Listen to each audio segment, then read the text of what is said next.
നാളെ ഒരു ടെക്സ്റ്റ് ബുക്കിൽ അച്ചടിക്കാൻ പറ്റാവുന്ന കോട്ടാണ് ഞാൻ ഈ പറയണത്. ബിസിനസ്സിൽ 2 തരത്തിലുള്ള ഡിമാൻഡാണുള്ളത്.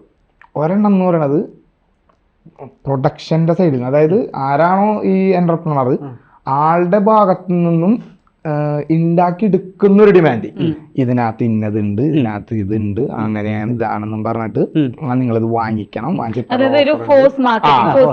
ഇങ്ങനെ. അപ്പൊ ഈ ന്യൂസിലൻഡ് വരെയൊക്കെ എനിക്കിത് പോയി പറയാൻ പറ്റുമോ? എനിക്ക് അവിടെ പോയി പറയാൻ.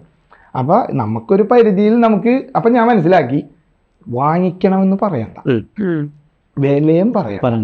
ഇതൊക്കെ ആവശ്യക്കാരിലേക്ക് എത്തട്ടെ. ആദ്യം തന്നെ ഇത് എന്താണ് നമ്മുടെ ഭരണിയിലുള്ളതെന്ന് കാണട്ടെ. ഞാൻ ആകെ ചെയ്തത് ഇത് ഉണ്ടാക്കുന്നത് A to Z കാണിച്ചു. എന്നിട്ട് ലാസ്റ്റ് ഒരു വാക്ക് പറഞ്ഞു, സമയമുള്ളവര് ഇത് നോക്കി ഉണ്ടാക്കുക, സമയമില്ലാത്തവര് മാത്രം വാങ്ങിക്കുക. അത്രയും ക്ലിയർ ആയിട്ട് പറഞ്ഞു കൊടുത്തു.